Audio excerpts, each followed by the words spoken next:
세 번째 뉴스입니다.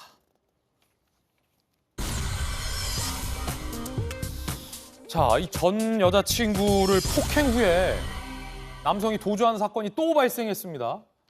어제는 이별을 통보한 옛 여인을 가족을 상대로 범행을 저지른 사건에 대해서 보도해드렸는데 이 남성이 체포되고 도주하는 CCTV 영상이 확보됐습니다. 함께 보시죠.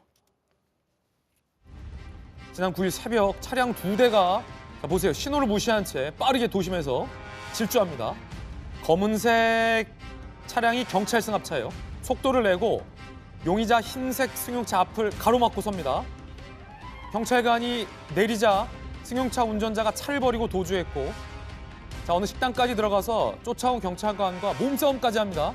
그 결과는 어떻게 됐을까요? 몸싸움 끝에 해당 남성이 체포됩니다.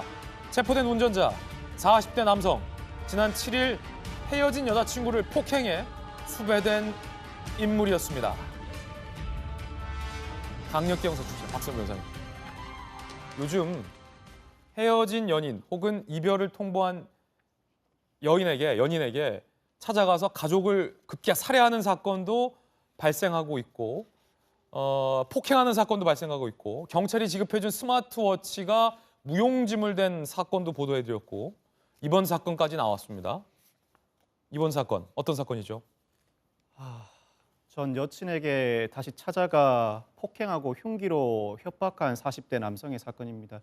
이 사건들이 반복되는 경향을 보면서 요즘은 교제도 상당히 어렵고 교제 이후에 분노 표출의 방식이 상당히 삐뚤어져 있다. 그리고 우리 사회가 이 대처에 대해서 충분히 대응할 만한 역량을 갖추고 있는가 심각한 회의가 듭니다.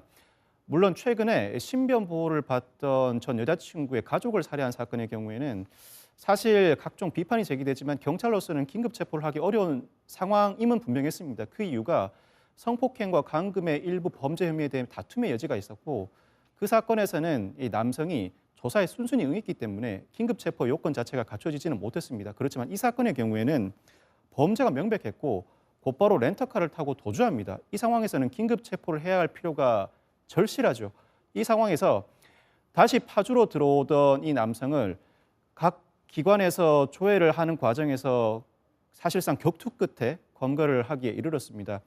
이 문제들을 보면 사회 방위를 위해서는 어떠한 일이 발생했을 때 한 번이라도 유사한 범죄를 저질렀거나 스토킹의 징조가 있을 때는 즉각적으로 대응하고 그 가해자의 일상의 자유를 제한할 필요가 있지만 또 한편으로는 일상의 자유 제한이 무제한적으로 이루어져야 하는가라는 근본적인 회의도 존재할 수가 있습니다.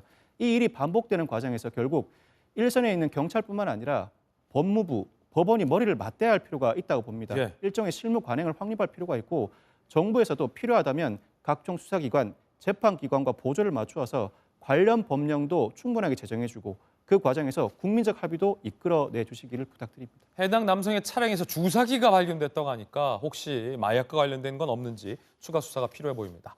60초 광고 후에 돌아오겠습니다. 잠시 후에 뵙죠.